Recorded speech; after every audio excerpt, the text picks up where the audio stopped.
നമസ്കാരം. പുതിയൊരു വീഡിയോയിലേക്ക് സ്വാഗതം. ഭാരതത്തിന്റെ പ്രതിരോധ രംഗത്തെ പ്രധാനപ്പെട്ട ചില വാർത്തകൾ ഞങ്ങളുമായിട്ട് പങ്കുവയ്ക്കാനാണ് ഈ വീഡിയോ ഞാൻ ഉപയോഗിക്കുന്നത്.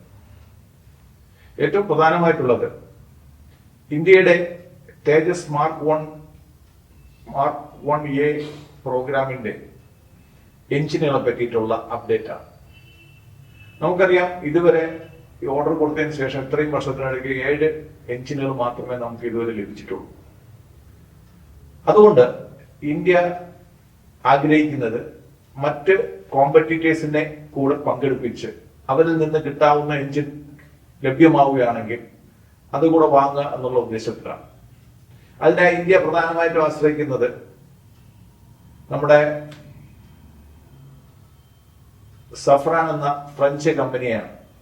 സഫ്രാൻ ഈ ഡസാൾട്ടിന്റെ ഒരു അസോസിയേറ്റ് കമ്പനിയും കൂടെയാണ് നമ്മുടെ റഫാൽ വാങ്ങിച്ചത്.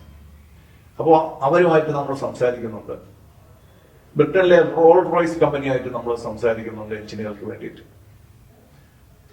അങ്ങനെ മാത്രമല്ല, ഈ എഞ്ചിനുകളുടെ വില 70 കോടിയിൽ നിന്ന് ഏകദേശം 210 കോടിയായിട്ട് കൂട്ടാൻ വേണ്ടിയിട്ട് അമേരിക്ക ശ്രമിക്കുന്നു എന്നുള്ളൊരു വാർത്തയും ഇതിനിടയ്ക്ക് വന്നിരുന്നു. ഇതെല്ലാം കൂടെ ചേർത്തിട്ട് നമ്മൾ ഇതൊരു റീവർക്ക് ചെയ്യുന്ന രീതിയിലേക്ക് ഇന്ത്യ പോയി.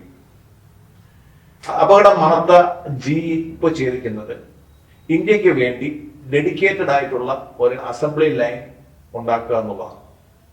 അതിലെ 22 എഞ്ചിനുകൾ ഈ വർഷം അവസാനം, അതായത് 2026 ഡിസംബറിന് മുമ്പേ ഡെലിവറി ചെയ്യാൻ, 33 എഞ്ചിനുകൾ അടുത്ത വർഷം പകുതിയോടെ സപ്ലൈ ചെയ്യാനുള്ള ഒരു തയ്യാറെടുപ്പിലാണ് GE എയറോസ്പേസ്.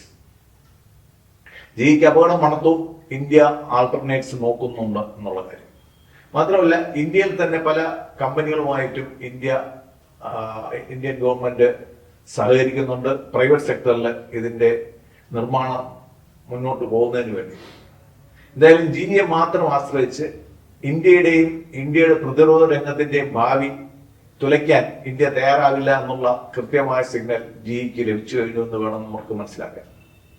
എന്തായാലും ലോകത്തെ തന്നെ ഏറ്റവും വലിയ വിമാന ഫൈറ്റർ എഞ്ചിൻ നിർമ്മാതാക്കളാണ് എന്നുള്ള രീതിയിൽ അവർ നമുക്ക് അവഗണിക്കാൻ സാധിക്കില്ല. പക്ഷെ അവര് നമുക്ക് കൂടുതൽ ടൈറ്റ് ആക്കാൻ, കൂടുതൽ ചൂടാക്കാൻ നമ്മളെ കൊണ്ട് സാധിക്കും എന്നാണ് നമ്മൾ മനസ്സിലാക്കുന്നത്.